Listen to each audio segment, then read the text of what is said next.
Stop everything and think about this for a moment. What if the most important principle Napoleon Hill ever discovered was something he deliberately kept from his own children? What if the secret that changed millions of lives worldwide was actually too powerful, too dangerous to share with the people closest to him? I'm going to tell you something that will sound impossible, but it's documented in his private letters and confirmed by people who knew him personally. Napoleon Hill had 3 sons. He wrote the book that transformed countless families, created generational wealth for strangers around the world, and became one of the most influential success teachers in history. But his own children never achieved the success his principles promised. One son struggled with addiction. Another lived in poverty most of his life. The third had a strained relationship with him for decades. How is that possible? How does a man teach the world how to think and grow rich, but his own children don't benefit? The answer isn't what you think.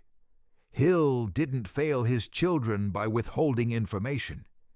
He failed them by giving them everything except the one thing that actually mattered. And that one thing is what you're going to discover today. Before we go deeper, I need you to understand something. This isn't about criticizing Napoleon Hill. This is about learning from his biggest regret. Because in his final years, Hill admitted to a close friend that his greatest failure wasn't a business venture or a book that didn't sell. It was how he raised his children. And the reason is directly connected to the secret principle he taught publicly, but didn't enforce privately. If you stay with me for the next 15 minutes, you're going to understand a truth that most people never grasp.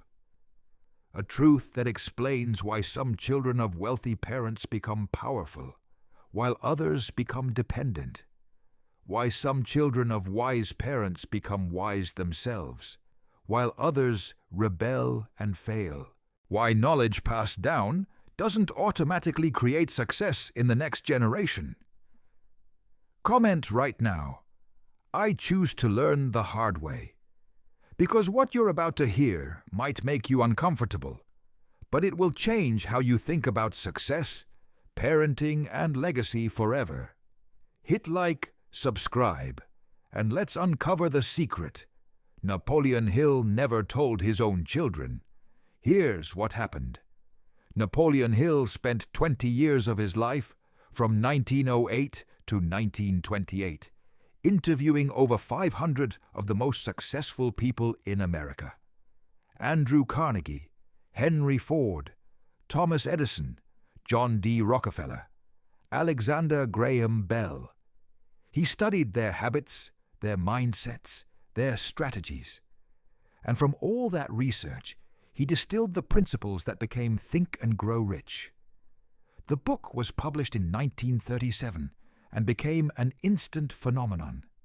Millions of copies sold, lives changed, fortunes created. Hill became famous, respected, influential. But here's what nobody talks about. While Hill was traveling the country interviewing millionaires and teaching success principles, his own family was falling apart. His first marriage ended in divorce. His relationship with his sons became distant, and the boys grew up without the one thing Hill's research proved was essential for success. They grew up without struggle. That's the secret. The principle Hill taught the world, but didn't apply at home. Success doesn't come from knowledge. Success comes from struggle applied with definite purpose. Hill wrote about this principle in Think and Grow Rich, but he buried it in the middle of the book where most people skip over it. He called it the turning point in every successful person's life.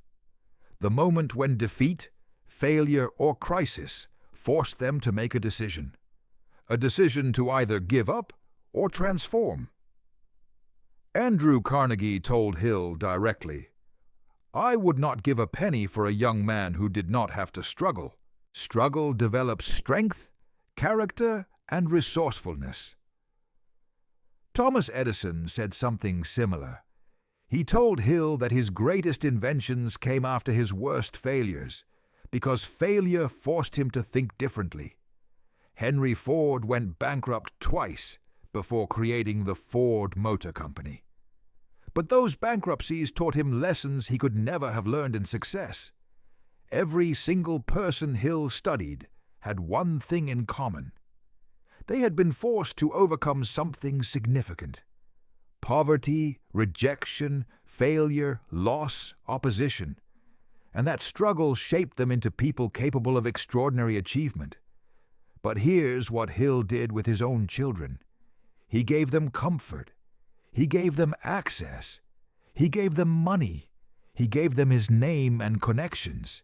He gave them everything except the opportunity to struggle and develop their own strength. And without that struggle, they had no foundation.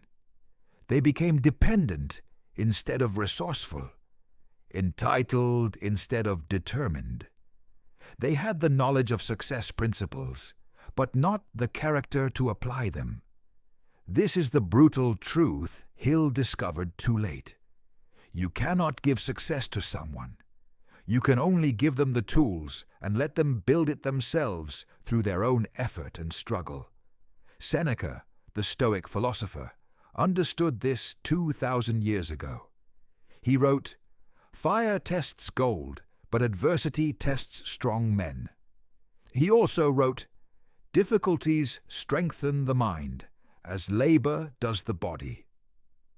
The Stoics believed that hardship wasn't something to avoid, it was something to embrace, because it was the only path to developing virtue and strength. Marcus Aurelius wrote in his Meditations, "The impediment to action advances action. What stands in the way becomes the way." But modern parents, including Hill, forgot this wisdom.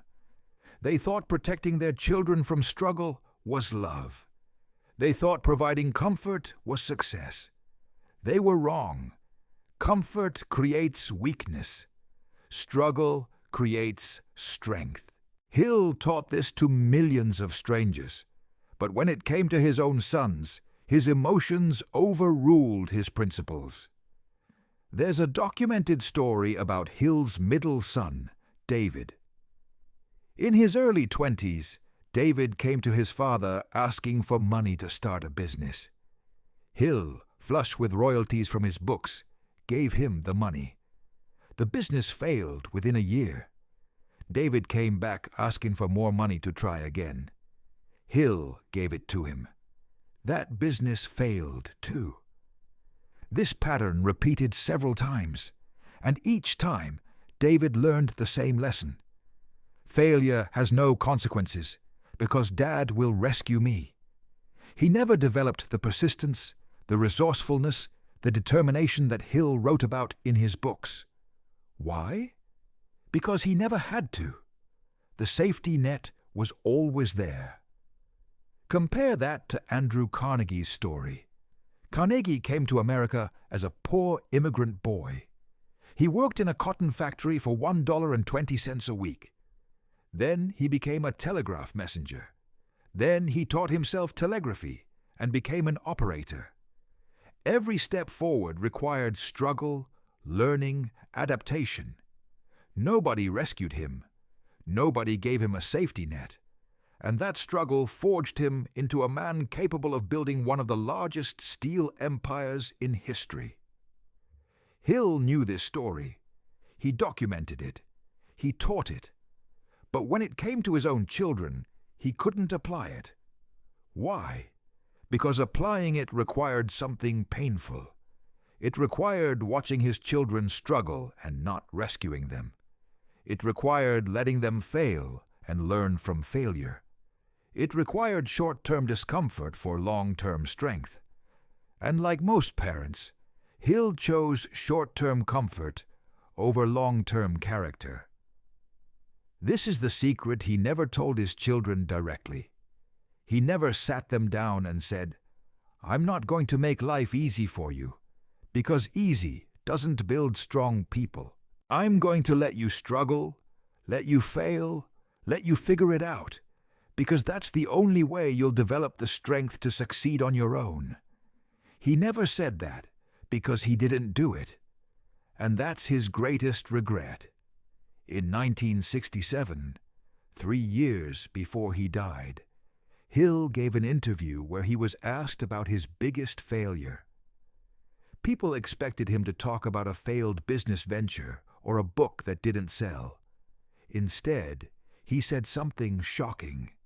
He said, "My biggest failure was not teaching my sons the value of struggle. I gave them answers instead of questions. I gave them money instead of opportunities to earn. I gave them comfort instead of challenges. And in doing so, I weakened them. I know how to create successful men, but I failed to create successful sons." That admission from one of the most respected success teachers in history reveals the secret. Success cannot be inherited. It must be earned, and it can only be earned through personal struggle, personal failure, personal overcoming. So what does this mean for you? If you're a parent, this principle will change everything. Your job isn't to make your children's lives easy. Your job is to prepare them for difficulty. You do this by letting them struggle appropriately at every age. When they're young, let them struggle with small challenges. Let them tie their own shoes, even though it takes 10 minutes. Let them do their homework alone, even though you could do it faster. Let them experience natural consequences for their choices. When they're teenagers, let them struggle with bigger challenges. Let them work for money instead of just giving it to them. Let them fail at projects and learn from those failures. Let them face social challenges without you solving everything. When they're young adults, let them struggle with real-world challenges. Let them make financial mistakes on a small scale so they learn before the stakes are huge. Let them choose careers and experience the consequences. Let them build their own lives through their own effort. This doesn't mean abandoning them. It means supporting them without rescuing them. It means being a coach, not a savior. It means asking questions instead of giving answers. What do you think you should do? Instead of, here's what you should do. What did you learn from that? Instead of, let me fix it for you. This is hard. It requires discipline from you as a parent. It requires watching your children struggle and resisting the urge to rescue them. But that discipline creates strong children, and strong children become successful adults. Weak children, no matter how much knowledge or money they inherit, become dependent adults. But here's the second application, and this one applies to everyone, not just parents. You cannot blame your circumstances for your lack of success, because struggle isn't a disadvantage, it's an advantage. If you grew up poor, that's an advantage if you use it right. It taught you resourcefulness. If you grew up without connections, that's an advantage. It taught you to create your own opportunities. If you grew up with obstacles, that's an advantage. It taught you to overcome. The only real disadvantage is growing up with everything given to you, because that teaches you nothing. Napoleon Hill's children had every advantage by society's standards. They had a famous father, access to successful people, financial support, published principles of success. But they lacked the one advantage that actually matters, the necessity to struggle and overcome on their own. Epictetus taught, "Difficulties are things that show what men are."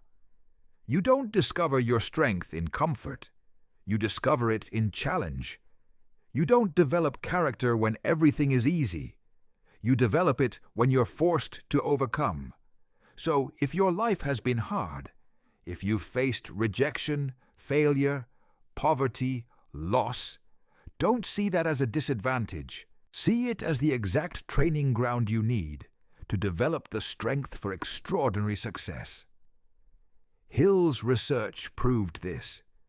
Every successful person he studied had a period of significant struggle that shaped them. That struggle was the tuition they paid for their success education. You're paying that tuition right now through whatever challenges you're facing. The question is, are you learning the lessons or are you just suffering without growth? Here's how you learn the lessons. First, reframe struggle as training, not punishment. Every obstacle is developing a skill you'll need later. Every failure is teaching you what doesn't work so you can find what does. Every rejection is building resilience. When you see struggle this way, you stop resenting it and start extracting value from it. Second, never ask for rescue. Ask for tools. Don't say, "Can you solve this for me?" Say, "Can you teach me how to solve this?" Don't ask for money. Ask for knowledge or opportunities to earn. Don't ask for answers. Ask for guidance on how to find answers. This keeps you in the driver's seat of your own development. Third, embrace failure as data, not identity. Hill's sons saw failure as proof they couldn't succeed, so they gave up and asked Dad for rescue. But successful people see failure as information. Edison failed 10,000 times before creating the light bulb. But he didn't see those as 10,000 failures. He saw them as 10,000 ways that didn't work, which brought him closer to the way that would. When you fail, ask, "What did this teach me? What can I do differently next time?" Extract the lesson, then try again with new knowledge. Fourth, build your own track record of overcoming. Start with small challenges and prove to yourself you can handle them. Then take on bigger challenges. Each time you overcome something on your own, you build confidence and capability. This is what Hill's children never did. They never built a track record of personal victories, so they never developed genuine confidence. They only had their father's reputation, which crumbled the moment they had to stand on their own. Let me bring this full circle. The secret Napoleon Hill never told his own children is this: success is not taught, it's forged.